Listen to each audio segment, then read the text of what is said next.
자, 조합 봅시다. 88쪽에 방가리 2번 조합의 설립인가부터.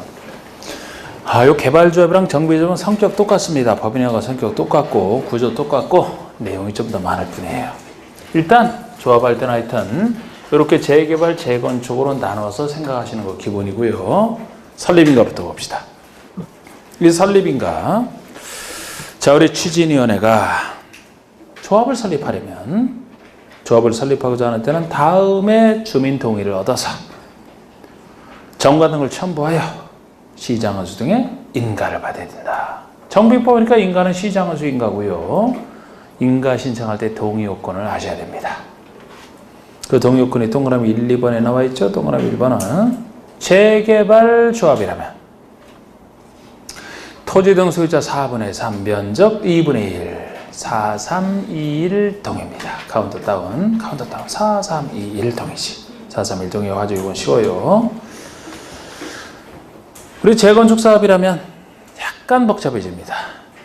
A번의 주택단지 안이랑 주택단지 밖을 나눠서 서로 구조가 다르기 때문에 밖을 나눠서 보시되 두 동이 다 갖춰야 되는데 우리 단지 안에서라면 공소가 각 동별 동의가 있고 전체 동의가 있어요. 각 동별.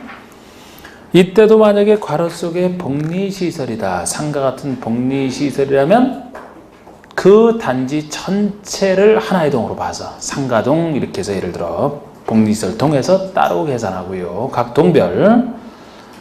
소유자 과반수 동입니다. 면적 따지도 않아요. 소유자 과반수 동이고 이때도 여기 괄호 속에 공동주택의 각 동별 구분 소유자가 5 이하인 경우는 그 동이 필요 없다. 여러분들 살고 있는 아파트는 동별로 구분 소유자가 몇 명 정도 되나요? 하여튼 5명 이하인 경우 있어요? 거의 없겠죠? 너무 작으니까 그때는 동이 필요 없다는 얘기고 5 이하. 네. 단지 전체 구분 소유자의 4분의 3, 면적 4분의 3 이상 동의를 받아야 됩니다. 이게 단지 전체에서는 4343, 75% 센 거죠. 4분의 3, 4분의 3. 그때는 동별론 간단하게 소유자 과반수로. 옛날엔 동별 동의가 더 셌었는데 단지 전체를 유지하고 있는데도 어느 한 동이 특별히 반대를 많이 해서 그 동의 동의를 못 받아서 못하는 경우를 막고자 단지 전체는 그대로 세지만 동별로는 간단하게 해놓은 거예요. 그것도 소유자 기준으로 과반수만 제일 작은 동의 아닙니까? 그죠? 네, 과반수 동의. 그리고 단지 바뀌면 B번의 단지가 아닌 지역이 포함되어 있다면 단지가 아닌 곳이 예를 들어서 뭐 단독주택이 있는 곳이 예외적으로 포함되어 있다 했을 때 얘기죠. 구조가 완전히 달라서 별도인데 단지가 아닌 곳이면 그곳의 소유자 4분의 3 이상 동입니다. 근데 면적이 3분의 2로 줄어들어요. 그래서 이거 할 때가 4343 계속 반복하다가 뒤에 3분의 1로 떨어지는 거죠.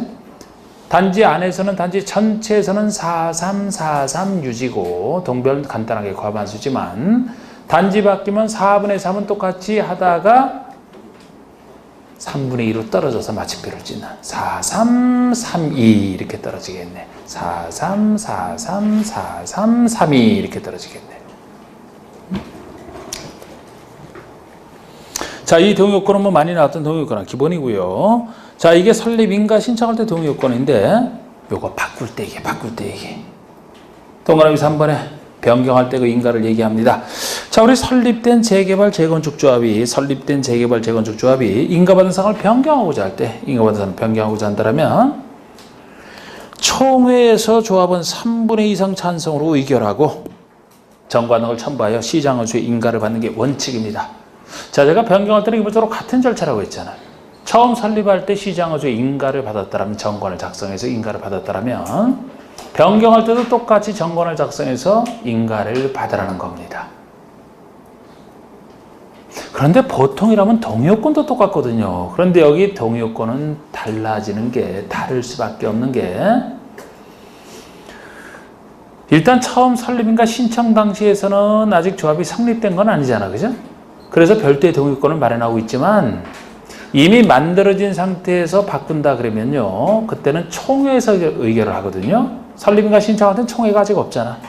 근데 나중에 만들어진 상태에서 변경할 때는 총회에서 의결을 해야 되기 때문에 4분의 3 이런 식으로 할 수는 없다는 거예요.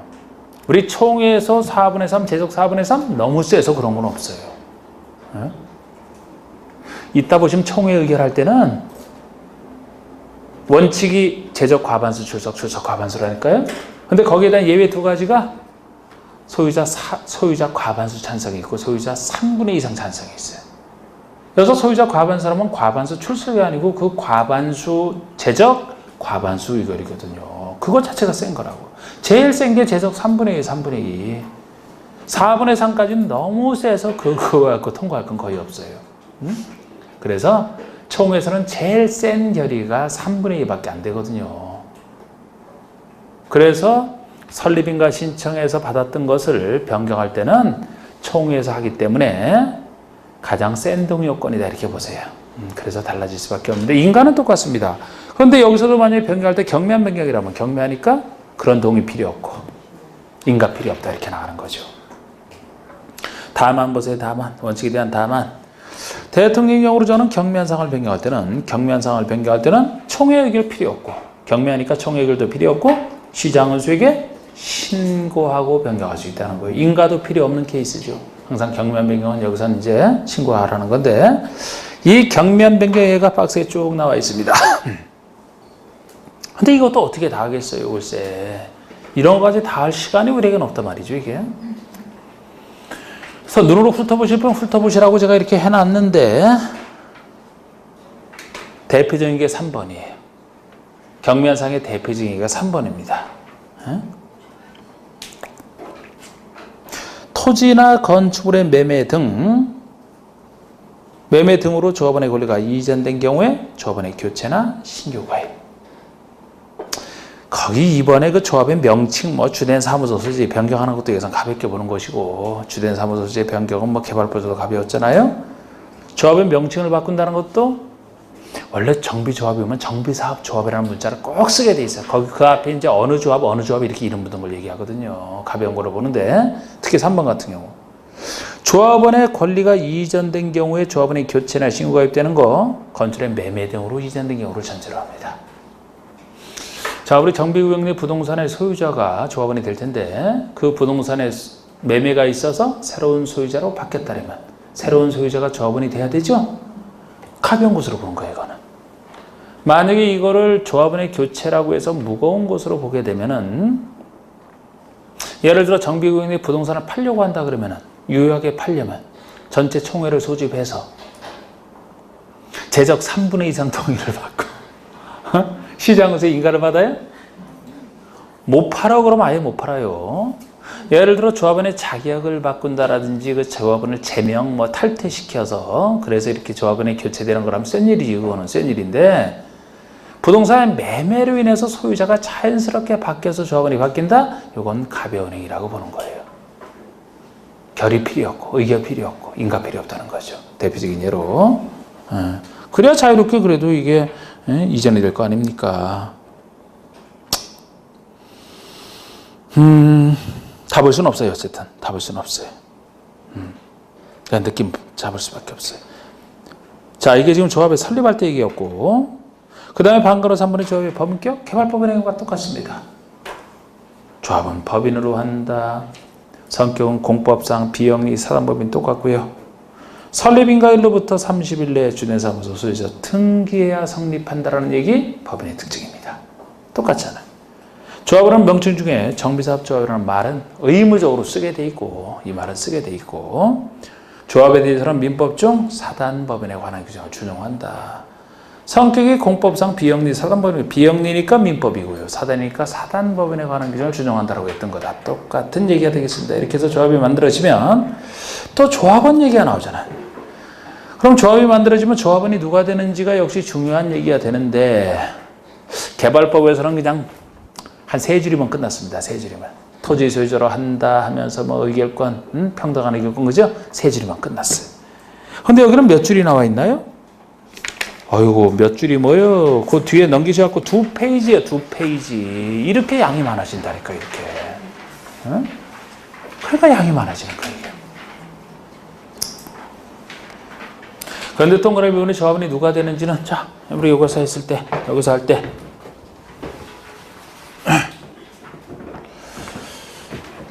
가로 재개발 조합이면 조합원이 누가 됩니까? 구역 내의 토지 등 소유자이기만 하면 당연 조합원이 된다. 재건축이라면 토지 등 소유가 당연 조합원이 되는 게 아니고 그 앞에 조합 설립에 동의한 사람이 된다. 요 말이 붙느냐 안 붙느냐에 따라 예외가 결정이 되잖아요. 그럼 여기라면 이 구조가 바로 개발조합과 같은 구조예요. 보통의 정비사업이 여기라고 했고 이게 예외라고 했으니까. 보통의 정비사업이 재개발이니까 재개발 사업이라면 개발조합의 조합과 똑같은 겁니다. 여기는 토지 등 소유자이기만 하면 조합 설립에 찬성, 반대, 불문하고 거지 여부 상관없고 조합에는 결격 사유 없다. 무조건 이 사람이 조합원이 된다. 똑같은 구조죠. 단지 토지 등 소유자일 뿐이지. 근데 재건축이 특이한 게 토지 등 소유가 당연 조합원이 되는 게 아니고 조합 설립에 동의한 사람만 된다는 점이 특이하다 그랬잖아요. 동의한 사람만 돼요. 그럼 동의하지 않은 사람은 조합원이 안 됩니다. 이런 엄청난 차이가 존재해요. 이게 기본이죠. 이게 기본인데 우리 정비법에서는 이게 기본이지만 이제 여러 사람이 있을 때 대표자 한 명만 조합으로 인정하는 그 특이한 사유가 여기 있어갖고 개발법은 없는 내용이. 자 보세요. 1번의 재개발 사업의 조합원은 토지 등 소유자로 하고 재건축 사업의 조합원은 재건축 사업에 동의한 토지 등 소유자로 하되 동의한 토지 소유자로 하되 요건 기본이고요. 이때 다음에 어느 하나에 해당할 때는 그 여러 명을 대표하는 한 명을 조합원으로 보겠다는 거. 이 대표하는 한 명만 조합원으로 보겠다는 거 여기 특유한 세 가지이기 때문에 양이 역시 많아지는데 뒤에도 또 많아지는 게 있지만 아셔야 됩니다. 조합원은 기본이잖아요. 자, A번의 토지나 건축물 소유권과 지상권이 토지나 건축의 소유권과 지상권이 여러 명이 공유에 속하고 있다라면 여러 명이 공유하고 있다라면 당연히 대표자 한 명만 조합원으로 보겠다는 게 여기 당연히 있는데 니은 디귿번 특이한 B번 C번 특이한 것도 있잖아. 자, B번에 여러 명의 토지 소유자가 한 세대에 속한다라면 자, 우리 했던 거 많이 했던 겁니다. 자, 예를 들어 A, B, C 세 사람이 각각의 토지 등 소유자인데 이 사람들이 원래 각각 조합원이 될 사람이지만 이 사람들이 한 세대에 같은 주민등록부 상에 같이 살고 있다라면 대표자 한 명만 예를 들어 이게 대표자를 이 사람들이 뽑았다라면 이 한 명만 조합원으로 보겠다는 겁니다. 다른 사람은 조합원이 안 돼. 물건 못 받아 그러면 현금 청산 받을 수밖에 없지. 대표자 한 명만 조합원으로 본다라는 거예요. 그런데 여러분 제가 요구할 때 많이 했었잖아요. 많이 했는데 한 세대에 속하기 때문에 대표자 한 명만 본다라면은 세대를 분리하면 되지 않느냐. 그죠? 주민등록을 옮기기만 하면 새로운 세대가 편제되기 때문에 세대가 분리될 거 아닙니까? 분리되면 각각 조합원이 될 거 아닙니까? 그래서 세대를 분리하면 한 세대니까 한 명이 되니까 세대를 분리하면 같은 세대 아니잖아. 그런데 보통의 경우라면 보통의 경우 안에 예부터 할까요? 아무리 세대를 분리했다 하더라도 따로 떨어져 산다 하더라도 항상 한 세대로 봐서 한 명만 대표자 한 명만 인정하는 경우가 있어요. 어느 경우? 부부 여기 표현대로 하면 배우자 서로 배울 사람들 아주 좋은 배우자. 여러분 배우자가 서로 배워야 될 사람이에요?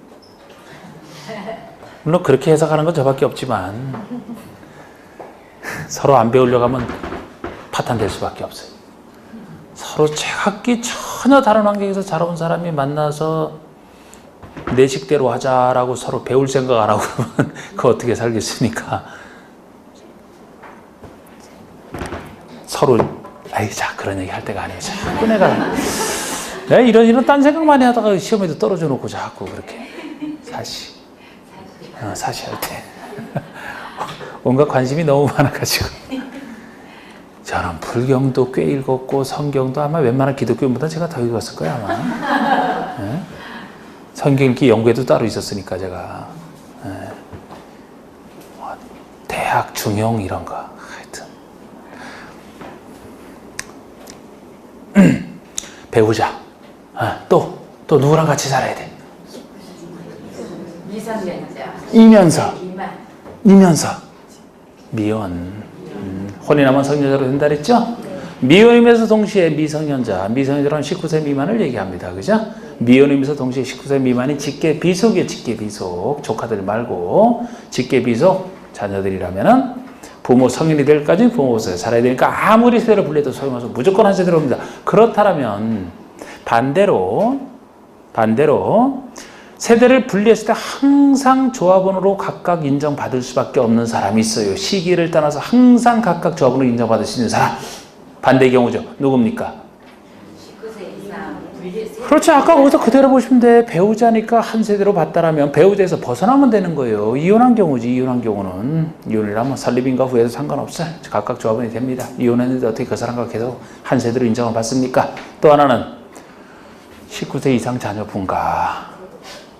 19세 이상 성인이 돼서 분가할 때에 분가했을 때 그러면 그때는 이제 인정을 해줘야 되기 때문에 아까 배우자랑 19세 미만인 미혼이면서 19세 미만 직계비속은 아무리 세대를 분리해도 인정 못 받아요. 반대로 이혼과 19세 이상 자녀 분가라면은 언제라도 인정을 받는 이런 경우로 생각하죠. 이거 빼고 보통 사람이라면 언제 전에 분리를 해야 각각 조합으로 인정을 받습니까? 조합 설립인가? 전. 이미 조합 설립인가를 받았다라면 그때는 조합원의 수는 특정돼야 된다고 보는 거예요. 만약에 설립인가 이후에 조합원 수가 몇 명이었는데 이게 확대가 돼서 자꾸 늘어난다? 100명에서 200명으로 늘어난다? 챙겨야 될 소유자가 많아지기 때문에 사업성이 악화돼서 사업을 못할 수도 있어요. 그래서 조합은 그 전이 몰라도 조합원이 설립인가를 통해서 조합원 수가 확정이 되면 그때 유지가 된다고 보거든요. 그래서 설립인가 전에 분리를 해야 각각 조합원으로 나중에 인정이 되는 것이지 이미 설립인가를 받은 이후에 분리를 해야 소용없어요. 그냥 대표자 한 명만 봅니다. 한 세대로 봐서 아까 이혼 등만 제외하고 이렇게 나가는 거지. 그 원리에 그냥 그건 다 한 겁니다. 그냥. 자, B번에 자, 우리 이 경우부터죠. 동일한 세대별 주민등록표상에 등재되어 있지 아니하더라도 즉 세대를 분리했다 하더라도 배우자와 미혼이면서 동시에 19세 미만의 직계비속은 항상 한 세대로 보겠다는 겁니다. 그리고 한 세대로 구성된 여러 명의 토지 등 소유자가 조합 설립인가 후에요. 전이 아니고 조합 설립인가 후에 세대를 분리하여 같은 세대에 속하지 아니하는 때에도 이혼 및 19세 이상 자녀 분가를 제외하고는 1세대로 보겠다. 자, 우리 설립인가 후에 분리했다. 그러면 한 세대로 보겠다는 겁니다. 분리를 인정 안 하겠다는 얘기예요. 대표자 한 명만 보겠다는 얘기인데 무엇을 제외하고? 이혼과 19세 이상 자녀 분가를 제외하고니까 이혼과 19세 이상 자녀 분가라면 아무리 설립인가 후라 하더라도 그죠? 분가를 인정하겠다는 거지. 네. 항상 봤죠. 자, 10번도 비슷한 얘기입니다. 취지가 조합 설립인가 후를 역시 전제로 해요. 설립인가 후에 한 명의 토지 등 소유자로부터 토지나 건축의 소유권이나 지상권을 양수하여 여러 명이 소유하게 됐다. 설립인가 후가 전제되어 있어요. 예를 들어 A라는 사람이 각각의 여러 땅을 가지고 있었는데 당연히 이 사람은 조합원 한 명으로 인정을 받을 겁니다. 사람은 하나니까. 그런데 설립인가 후에 이 땅을 B가 취득을 하고 이 땅을 C가 취득을 해서 A, B, C가 각각의 독립된 토지소유자가 됐다 하더라도 설립인가 이후에 일어난 일이다. 그러면 각각을 인정해 주는 게 아니고 대표자 한 명만 인정해야 되나. 대표자 한 명만. 안 그러면 사람 수가 늘어나니까. 그러니까 설립인가 전에 이것도 취득을 해야 그냥 조합원이 되는 거예요. 설립인가 이후에는 늘어나면 안 되기 때문에 이제 이런 얘기를 하고 있는 겁니다. 그리고 2번 나오는 건 재건축 사업의 매도 청구 얘기예요. 재건축 사업의 매도 청구인데 항상 매도 청구라는 것은 매도를 상대방에게 청구한다. 매수 청구 반대죠. 당신 물건 팔아라. 팔 것을 청구하는 것이라 내가 사겠다는 거예요. 말하는 사람 상대방에게 당신 물건을 나에게 매도할 것을 청구하는. 이 매도 청구가 또 여러 군데서 나오는 얘기인데 지금 여기서는 이 재건축 사업과 관련돼 있는 것이 정비법에 나오는 매도 청구가 되겠지. 재개발에서는 매도 청구 관련이 없어요. 왜 재건축에서 매도 청구가 나오냐면은 이 조합원이 안 될 사람 물건 취득과 관련해서 나오는 얘기입니다. 자, 예를 들어 구역 내에 여러 가지 토지 소유자가 있는데 이 사람들이 부동산을 쭉 가지고 있는데 이게 재개발이라면 토지 등 소유자이기만 하면 조합 설립에 찬성했든 반대했든 상관없이 당연 조합원이 되기 때문에 예를 들어 C가 조합 설립에 반대를 했다. 조합 설립에 동의를 안 했어요. 동의를 안 한 사람이야, C가. 그래도 이 사람이 조합원이 되거든요. 그럼 조합원의 물건이라면 조합이 항상 처리할 수가 있기 때문에 조합원의 물건이니까 전체돼서 바로 사업을 진행할 수 있어. 일정 요건을 바로 갖춰서. 그런데 재건축이라면 동의한 사람만 된다고 했기 때문에 예를 들어 여기 동의하지 아니했다? 그럼 이 사람은 재건축의 조합원이 될 사람이 아니죠? 예를 들어 토지 등 소유자 중에서 동의한 사람이니까 재건축이라면 건축물 및 그 부속 토지 소유자가 토지 등 소유자잖아. 토지만 가지고 있다. 건축물만 가지고 있다. 아예 토지 등 소유자가 아니라고 했죠? 자, 이 사람은 예를 들어 토지만 가지고 있어. 토지만 가지고 있는 소유자가 안 되지 않습니까? 그럼 이 사람이 다 조합원이 안 될 사람이에요. 그럼 조합원이 안 될 사람의 물건은 조합이 손댈 수가 없죠? 남의 물건인데?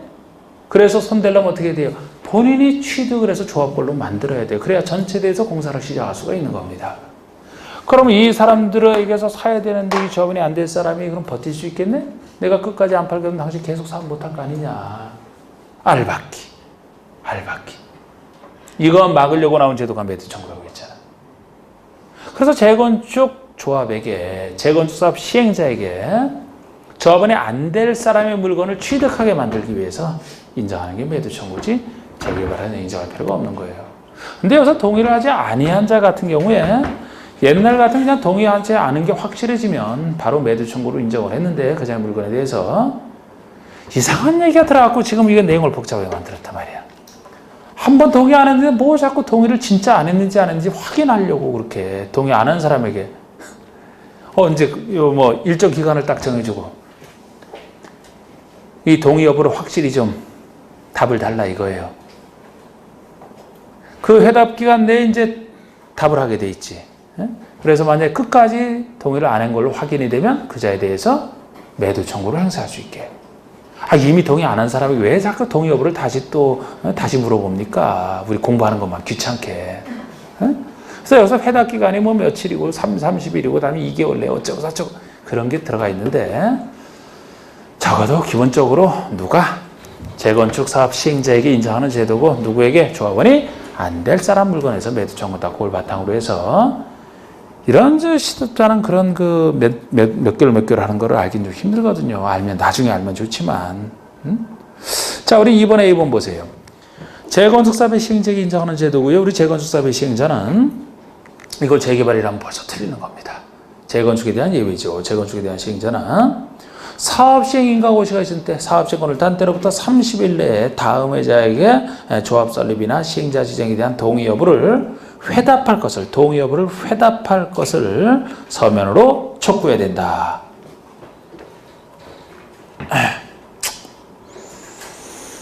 여기서 이제 그렇잖아요. 그냥 사업시 인가고실로부터 30일 내에 회답할 것을 촉구하라 이렇게 돼 있는데 동의하지 아니한 자에 대해서요. 기업번의 조합 설립에 동의하지 아니한 자 아니면 니은번은 제가 평상시에 하지 않는 예의적 시행자 파트에서 나오는 얘기인데 시장운수나 토지대 공사 등이나 신탁업자의 사업 시행자 지정에 동의를 하지 아니한 자 예외적 시행자 지정에 동의를 하지 아니한 자 하여튼 동의하지 아니한 자에 대해서 30일 내 회답 여부를 서면으로 촉구하게 돼 있고요. 이렇게 촉구를 하게 되면 이제 회답 기간 동안에 회답을 할 겁니다. B번에 촉구를 받은 토지 등 소유자는 촉구를 받은 때로부터 2개월 내 회답하라. 다시 2개월이에요. 다시 2개월 내 회답하게 돼 있고 만약에 기간 내 회답을 안 했다 그러면은 동의하지 아니하겠다는 뜻을 회답한 것으로 봅니다. 원래 동의를 안 한 사람이니까 회답을 안 했다면 그 현상 그대로 동의하지 않겠다는 뜻으로 그냥 회답한 것으로 보겠다는 겁니다. 그러니까 나는 동의한다 그럴 때만 이제 적극적으로 얘기하면 되겠죠. 그리고 C번에 회답 기간이 지나면 이제 시행자는 그 기간이 만료된 때로부터 2개월 내 매도 청구하라는 얘기예요.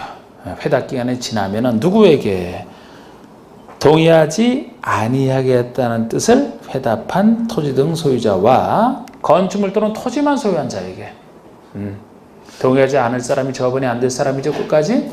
그리고 토지 또는 건축물만 소유한 자도 처음부터 토지 소유자가 아니기 때문에 조합원이 안 될 사람이잖아요. 조합원이 안 될 사람에 대해서 이때 이제 매도할 것을 청구할 수 있다. 이런 매도 청구할 때 절차까지 이렇게 이제 좀 귀찮게 정해져 있습니다. 그리고 3번에 조합원지위 이전 얘기가 나오잖아요. 조합원지위 이전이 되느냐 안 되느냐. 돼요. 보통 돼. 자, 원칙 조합의 설립인가 후에 양도 증여 판결 등 양도가 설립인가 후에 양도 증여됐다 판결 등으로 조합원의 권리가 이전이 됐다라면 조합원이가 이전된 때는 그 조합원의 권리를 새로 취득한 자를 조합원으로 보겠다는 겁니다. 당연한 얘기예요. 이거를 막는 게 특이한 거지. 지금 이거는 조합의 설립인가지는 아직 조합원이 누군지도 모르고 설립인가 이후에 조합원 지위를 이전하는 게 가능하다. 아니 조합원이 그 물건이 매매가 됐으면 새로운 소유자가 조합원이 돼야 된다. 그런 얘기죠. 이게 결국. 지금 조합원 수가 늘어난 얘기 아니에요. 조합원 수가 늘어나서는 안 된다 그랬죠. 아까 기본 원리가. 예. 늘어난 얘기가 아니고 지금 조합원 지위가 A에서 A-로 B에서 B-로 이전하는 걸 얘기하는 거지. 이전은 돼요. 돼. 새로운 소유자가 조합원이 돼야 되잖아. 근데 돼야 되는데 당연한 걸 왜 적어놨느냐. 개발법엔 아예 얘기도 없거든요. 그냥 당연히 된다고 보시면 돼. 여기는 이걸 적어놓은 게 원래 되는데 안 되는 예외 때문에 적어놓은 거예요. 원래 되는데 안 되는 예외 때문에. 안 되는 예외를 보세요. 많잖아 이게. 자, 투기과일지구를 전제로 해서 말입니다. 투기과일지구. 자, 우리 투기가 너무 과열되어 있는 투기과일지구, 투기를 막으려고. 예를 들어 투기과일지구에서도 그냥 조합원 지위 이전이 그냥 착 된다면 투기하는 사람들은 뭐 그냥 막 윗돈 붙여서 사고 그냥 본인이 조합원으로 들어가서 물건 받고 막 할 수 있기 때문에 투기과일지구에서 안 된다는 거예요. 보자. 자, 주택부산 투기과일지구로 지정된 지역을 전제로 해서 투기과일지구로 지정된 지역에서 재건축 사업을 시행하는 경우에는 조합 설립인가 후에, 재개발 사업을 시행하는 경우에는 관리 처분계획 인가 후에 해당 정비사업의 건축물 또는 토지를 양수한 자는, 여기서 양수 개념은 매매든 증여든 유상이든 무상이든 권리 변동을 수반한 일체행위를 포함하되 상속 이혼으로 인한 경우는 제외라는 말이 붙어 있고, 이렇게 양수한 자는 조합원이 될 수 없다. 일단 여기까지 봅시다. 자, 여러분. 일단 조합의 설립인가 이후에는 원래 되는 게 원칙이지만 어디에서요? 투기과일지구에서만 막는데 언제부터 취득한 자가 안 되느냐? 이걸 둘을 달리하고 있고 이 달리한 시기를 하셔야 돼요. 재건축이라면 조합의 설립인가 이후에 양수받은 자는 조합원이 안 된다. 재개발이면은 관리처분계획 인가 이후에 취득한 자는 조합원이 안 된다. 시기가 다르죠? 어느 게 유리한 거예요? 재개발, 재건축 중에 어느 게 유리해? 재개발이 유리한 거지. 원래는 투기과일지구에서 재건축만 통제했던 거예요. 그전엔 재개발 통제 안 했어요. 재개발 통제는 작년부터 들어가요. 작년부터. 재건축이 더 투기랑 관련돼 있기 때문에 재건축은 여전히 강력하게 통제하고 재개발은 조금 풀어준 거지. 재건축은 바로 조합의 설립인가 이후에 취득한 자가 안 된다는 얘기예요. 그럼 바로 안 된다는 얘기야. 바로 다 안 된다는 얘기입니다. 그래서 조합의 설립인가 받기 전에 조합원 자체가 없고, 조합의 설립인가 이후부터 조합원이 안 된다면, 새로 취득한 자가 조합원이 안 된다면, 조합 만들어지자마자 투기과일지구에서 재건축을 한다면 물건 소유할 수는 있죠.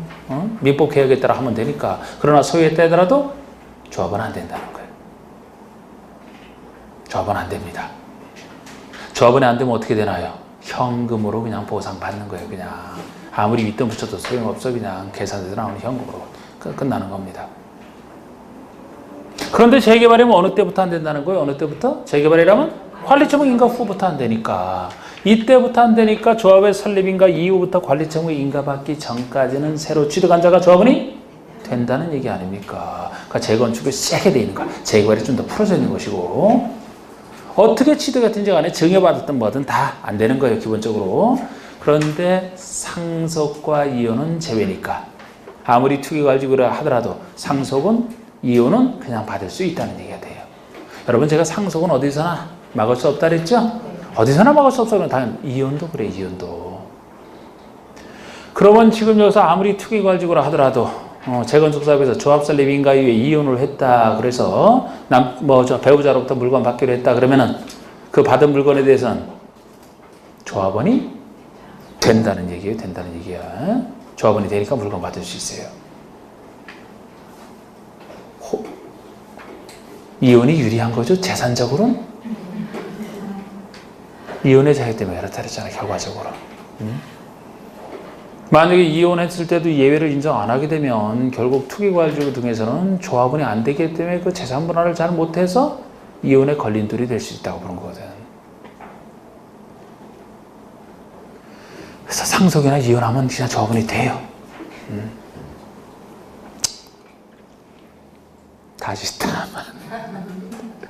원래 안 되는데, 이때 취득한 사람은 안 되는데, 다시 담아내서 양도인이 다음 박스에 어느 하나에 해당하는 경우에 그 양도인으로부터 그 건축물 투지를 양수하는지 그러지 않아야 되니까, 아무리 투기과일주의에서도 박스에 해당하는 양도인으로부터 양수한 자는 조합원이 다시 된다는 얘기예요.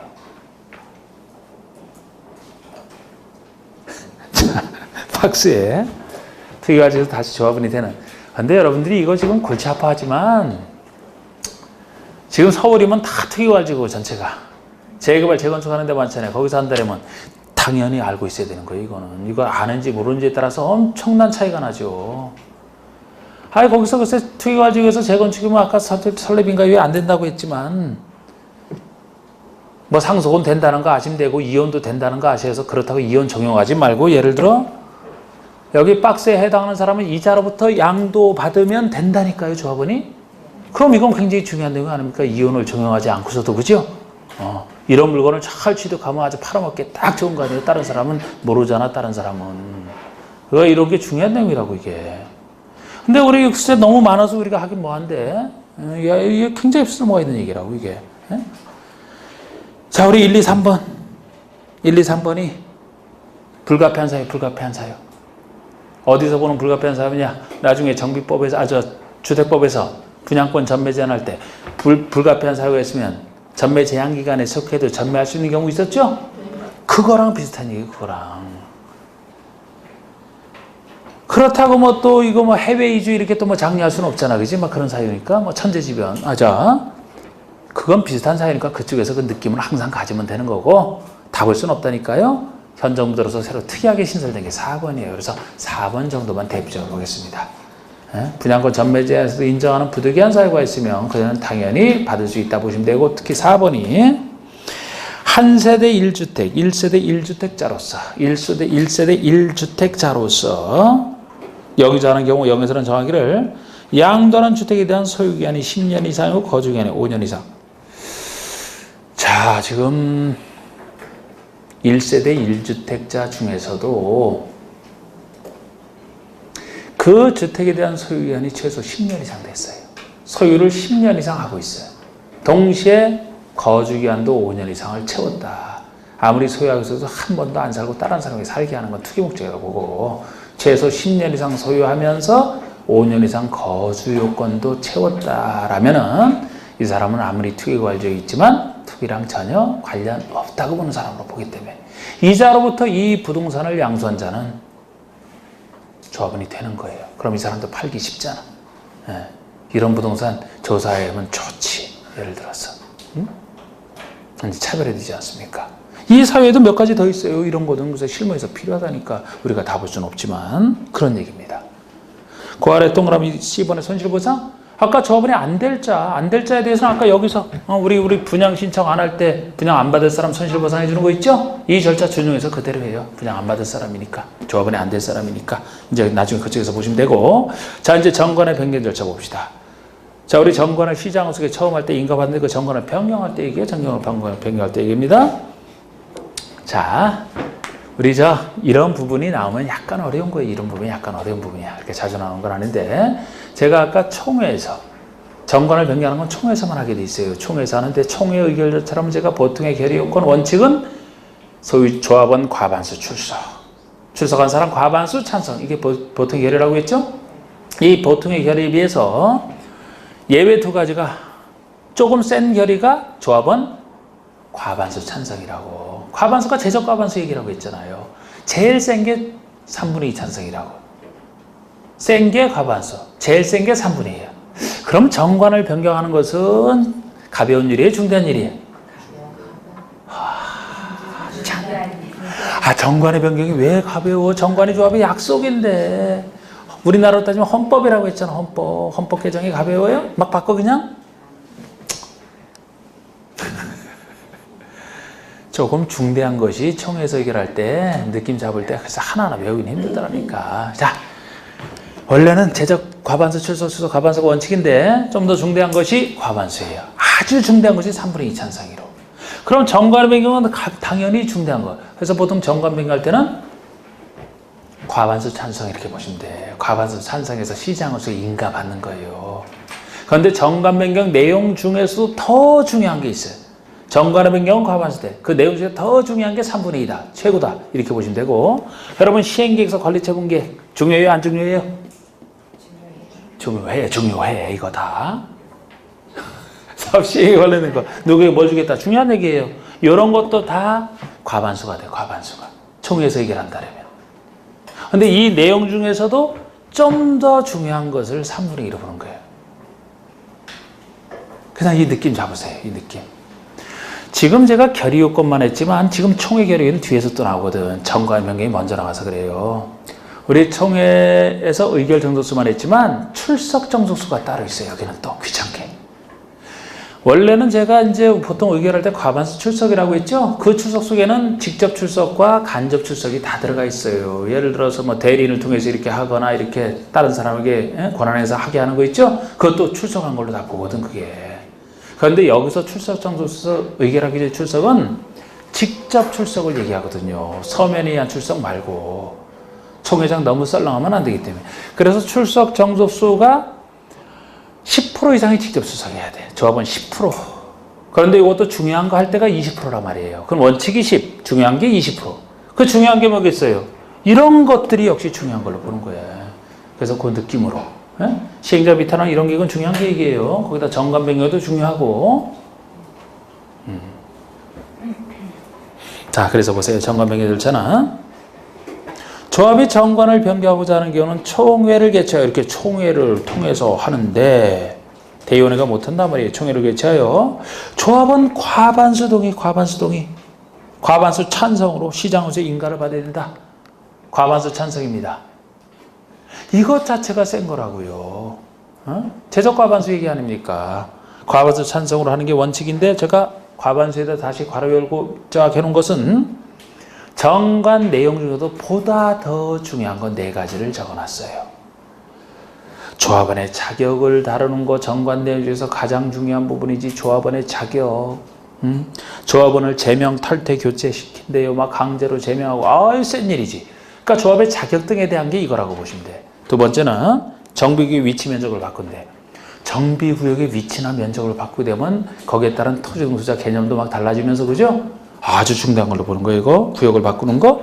그리고 돈에 관련된 거. 조합의 비용 부담 및 회계, 정비사업비 부담 시기 절차, 조합이 비용을 얼마나 부담할지, 거기다 정비사업비 부담 시기, 정비사업비는 얼마나 낼지, 이런 돈에 관련된 거. 또 시공자, 설계자 선정까지. 시공자, 설계자. 항상 이 조합이 시공자를 선정할 때 부정이 많아서 설계자 선정할 때도 마찬가지고. 그래서 이런 걸 함부로 바꾼다는 것은 중대한 변경으로 보는 거예요. 신중하게 하라고.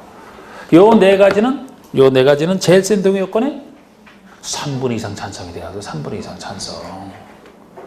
그러니까 느낀 줄 알았다. 정관하면 이건 중요하니까 과반수 동인데 총회에서 과반수 찬성인데 이 중에서 더 중요한 것은 3분의 2다. 이 더 중요한 거를 이렇게 느낌 잡으라고 항상 하는데 저는 그런 식으로 기억해요. 그래서 저번에 자격에 대한 건 기본적으로 중요하고 구역의 위치 바꾼 것도 중요하고 돈에 대한 거가 중요하고 설계자 시공사 중요하다 이렇게 보는데 그렇게 느낌 잡으시면 나중에 잘 기억이 안 난다면은 글쎄 원칙과 예외 생각으로 해도 돼요. 원칙이라면 다른 얘기가 없으니까 그게 여기 센 거라면 과반수가 된다면 다른 얘기 하는 것들이 예외 아닙니까? 구체적으로 얘기 나오면 그건 센 것이다. 3분의 2. 이건 비상수단이야. 비상수단. 잘 기억 안 날 때. 아니 다른 걸 적어놓는 경우가 항상 예외잖아. 예외. 다른 말들이 구체적으로 나오면 이거 참 부담스럽네 이거 하는 게 그치. 자 다만 이때도 경미한 사항은 찬성 없이 시장 우석에 신고하라. 이 경미한 사항 중에 얘가 뭐예요? 부동산 매매로 조합원을 신고하거나 교체하는 거. 아까 우리 설립인가 받은 사항에서도 나왔듯이 매매로 인해서 조합원이 교체되는 것은 가벼운 일이라고 했잖아요. 다른 얘기도 있지만 자, 우리 2번 봅시다. 2번. 2번의 1번 내용을 1번과 4번을 제가 나눠드린 걸로 교체하라고 했잖아. 1번, 4번을 교체하라.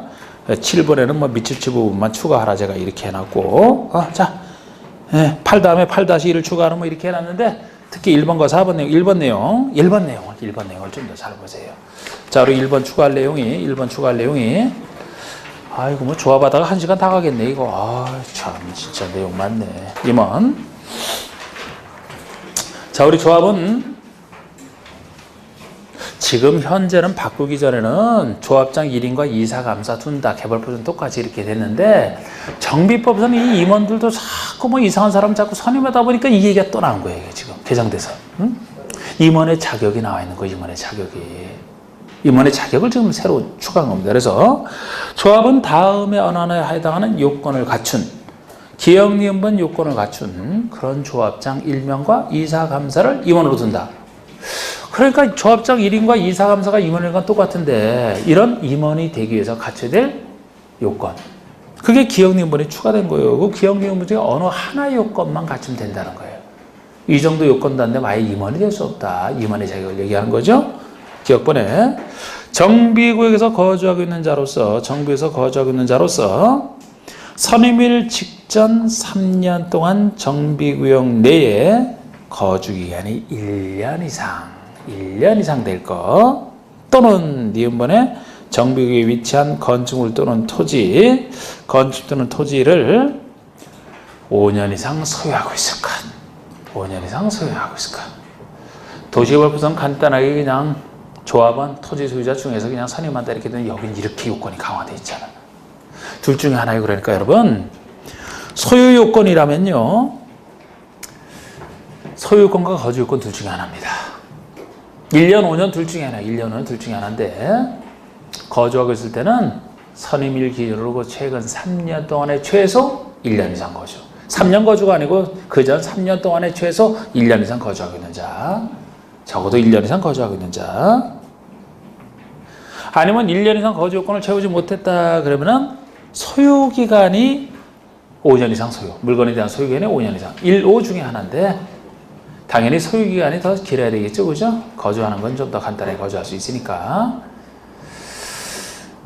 그래서 이렇게 요 정도 숫자는 좀 기억하실 만할 것 같아요. 새로 나온 것 중에. 현재 거주하고 있는 자로서 선임일 기준으로 3년 동안에 선임일 직전 3년 동안에 최소 1년 이상 거주. 그 3년을 묻는 것보다 1년 이상 거주를 좀 기억하시면 되고 이 거주 요건이 아닐 때는 그곳에 그 부동산 소유하고 있는 기간이 적어도 5년 이상 소유하고 있는 기간 둘 중에 하나로서 임원이 될 수 있다는 거예요. 다시 위에 이 경우 조합장만큼은 아까는 임원의 자격인데 이 중에서는 조합장만큼은 선임일로부터 관리청 인가 받을 때까지 해당 정비구역에서 계속 거주해야 돼요. 이 요건이 따로 정해진 것은 조합장만이에요. 괄호 속에 만약에 영업을 하고 있는 자라면 그 영업을 계속해야 되고 언제까지? 선임일로부터 관리청 인가를 받을 때까지. 정확히 나름인데 선임일로부터 여기까지 적어도 관리청이 누구에게 뭘 줄지 거기에 대한 게니까 이 관리청이 완성해서 인가 받을 때까지는 계속 거주나 영업을 해야 된다는 거예요. 조합장이라면 떠나지 말고 아까 1년 이상 거주 이런 거 갖춰서 선입됐더라도 관리청의 인가 후까지는 계속 거주해야 된다는 거예요. 조합장만큼 그렇습니다. 이것도 정확히 나름이지 사실 권리이전고시로 정해도 되는데 적어도 관리청의 인가 받을 때까지만 계속 거주하면 된다. 이 요건이 추가됐어요. 그러니까 이런 얘기 나온 것 자체가 바로 진짜 거주도 안 하면서 그냥 왔다 갔다 하면서 이런 것 때문에 그런 것 같아요. 조합장이 자꾸 거주를 거기서 안 하고 있으면 사실 만나기도 힘들고. 자, 그렇습니다. 그 정도를 좀 여기만 있는 얘기가 새로 들어갔고. 자, 우리 동그라미 2번 얘기는 조합 임원의 임기는 3년에 의해서 정관을 정하되 연임할 수 있다. 이 임원의 임기는 3년이 최대치요. 3년 이하에서 정하되 얼마든지 그 대신 연임은 가능합니다. 연임을 왜 못하게 하겠습니까? 처음에 할 때 한꺼번에 많이 하지 말라는 거예요. 3년에 의해서 정하되 연임할 수 있고요. 여기는 개발과 달리 이사나 감사의 수도 아예 정해놨어. 조합장은 한 명밖에 없지만 이사는 조합장을 보호하는 역할이기 때문에 너무 작으면 안 된다는 거예요. 최소 3명 이상은 둬야 돼. 이사는. 최소 3명 이상은 돼야 됩니다. 그런데 이때도 최소 5명 이상이 나오죠. 괄호 속에 조합원의 수가 100명을 초과할 때만 5명 이상. 그러니까 조합원의 수가 100명을 넘을 때는 이 사수는 최소 5명 이상은 돼야 되고 100명 초과 아니고 100명까지는 최소 3명 이상은 돼야 된다는 거예요. 예? 조합장의 역할을 분담하는 게 이사기 때문에 이런 얘기도 있고요. 그러나 감사는 오히려 많으면 산으로 가 이게. 감사는 1명 이상 3명이야. 이건 조합원 수에 상관없이 최소 1명은 두면서 최대 3명을 못 넘겨요. 1명 이상 3명 이하. 3명 이하로 보시면 돼. 3명 이하. 이사가 많아야죠. 이사가. 이런 얘기도 이제 당연히 있고요. 4번의 조합 임원의 선출 방법은 이게 지금 뭐 바뀌었지만 선출 방법은 정관으로 정하지만 다만 시장은 다음에 하나에 해당하는 경우 다음에는 해당하는 경우는 변호사 등 여기 정하는 요건을 갖춘 자를 전문조합 관리인으로 선정하여 조합 임원의 업무를 대행하겠습니다. 지금 기억리원 보면 자세히 보지 마세요. 예를 들어 조합 임원이 사임이거나 해임이 됐는데 6월 이상 선임이 안 되고 있다. 아니면 조합은 과반 승위로 요청을 한다 그러면 그 임원을 대신하여 임원의 업무를 대행시키는 전문조합 관리인을 선정할 수 있다는 거예요. 행정청이. 전문조합관리, 조합관리를 전문적으로 하는 전문조합관리인을 선정하여 업무를 대행하게 할 수 있다. 됐어요. 제가 볼 때는 아까 임원의 자격 요건보다는 이게 좀 덜 중요해 이게. 저 중요해 보니까 한번 보시고. 그러니까 임원 선임이 잘 안 될 때 얘기죠. 임원 공백기를 좀 공백이 있을 때 그거를 막으려고. 그런데 우리 이제 4번도 바뀐 부분이나 잠깐 봤는데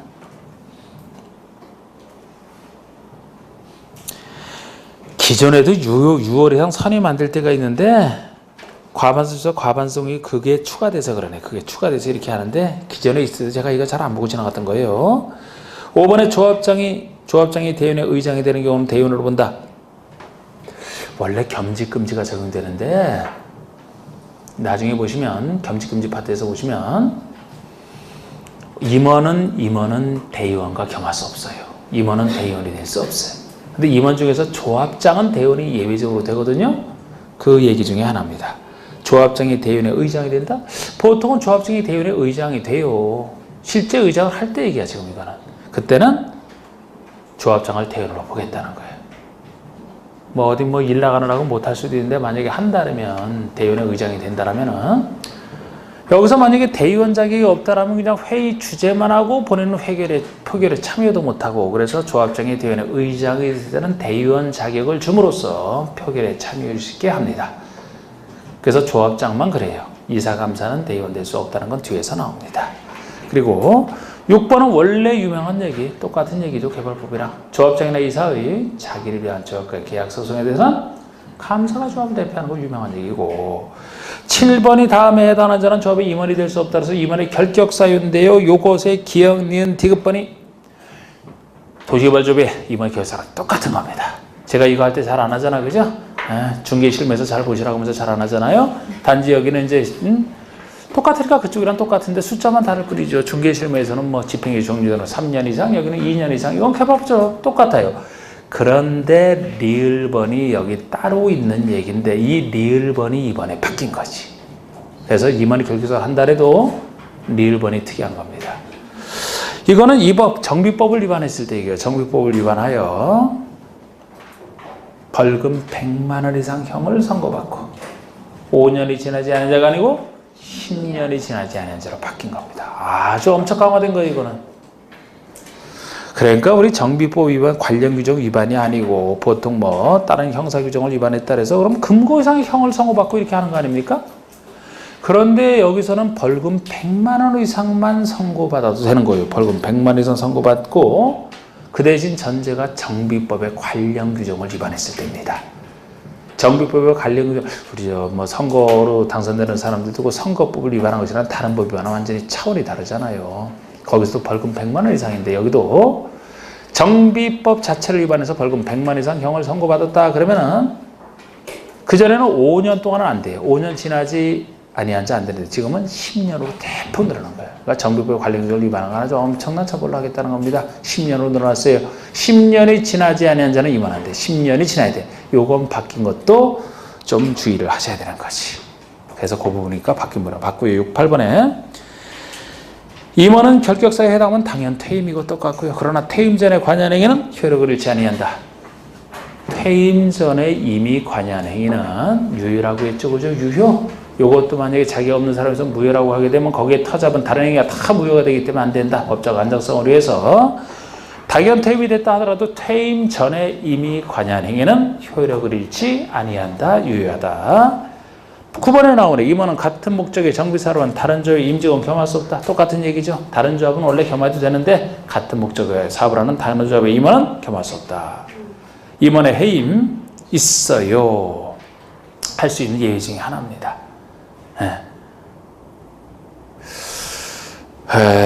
총회 보시면 이렇게 나와 있잖아. 총회가.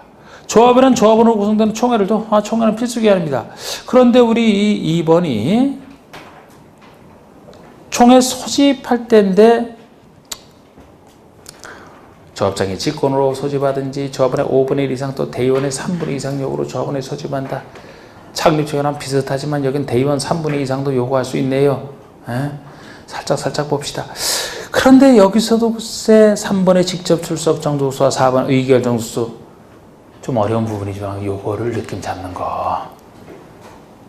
직접 출석 정도수는 아까 제가 말씀드렸던 직접 출석하는 걸 얘기해요. 서면이나 출석 말고 총회에서 의결하려면 조합원의 10% 이상이 직접 출석해야 됩니다. 이걸 채워야지 의결할 수 있는데 10% 이상이 직접 출석이 원칙이에요. 근데 괄호 속에 있는 얘기가 20%를 얘기하죠. 나름대로 중요하다고 보는 거. 창립 총회 중요하겠죠? 창립이란 총회니까 중요하고 보통 총회보다 사업 시행계획서 작성이나 관리청객 수립 변경. 정비법에서는 이 시행자 뒤에 나오는 시행계획서 관리청을 다 중하게 봐요. 정비법에서는. 그래서 이것도 대행위원회가 대행할 수도 없게 해놨다고 나중에 보시면 이렇게 두 가지 계획. 그리고 돈 쓰는 거. 정비사업비의 사용, 변경을 의결하는 총회. 이 네 가지만 20% 이상이 직접 출석해야 되고. 다른 얘기 없으면 10%. 다른 구체적인 얘기 나오면 거기에 대한 예외 20%. 예외는 20%니까. 의결 정도수를 보시죠. 직접 출석 정도수를 채운 상태에서 의결 정족이 들어가는데 다른 규정이 없으면 일반 동의 조합은 과반수 출석과 출석 과반수 찬성으로 한다. 과반수 출석과 출석 조합은 과반수 찬성 이게 보통의 결의 요건인데요. 그러나 센 거 과반수 정의가 나오죠. 사업 시행계획서 관리청계 수립 변경의 경우는 조합은 과반수 찬성으로 의결한다. 자, 우리 아까 그런 조합 해보면 결국 세 가지가 과반수 찬성이 되는 거예요. 여기에 나오는 두 계획은 당연히 중요하니까 과반수 동의가 되는 건데 요거 외에도 아까 정관 변경이 따로 나왔었죠? 정관 변경할 때도. 정관 변경도 중요하니까 우리 정관 변경과 시행계획서 관리청계획 요건 기본적으로 과반수 동의가 되겠습니다. 이 경우에 대해서 다시 예외가 나오잖아. 정비사비가 10% 이상 괄호 속에 물가 상승률과 분양 신청을 하지 아니한 자들 현금 청산은 제외하고 정비사비가 10% 이상 늘어날 때는 3분 이상 찬성으로 의결한다. 그러니까 이건 지금 시행계획서 관리청 내용인데 시행계획 관리청 내용을 의결할 때는 과반수 동의지만 여기서도 정비사비가 10% 이상 늘어나는 것으로 많이 늘어나는 거 10% 이상 늘어나는 쪽으로 변경이 될 때는 3분의 2 이상 결의가 된다는 거예요. 아까 정관 변경도 과반수인데 정관 변경 내용 중에 더 중요한 것은 3분의 2. 최대치는 3분의 2밖에 없습니다. 됐어요. 동그라미 부분의 그 의결권 행사는 그거 읽어보시고 이래도 아직 대의원회를 못 끝냈네. 대의원회까지는. 자, 10분 쉽시다 일단. 시간 많이 걸리네 이거. 응?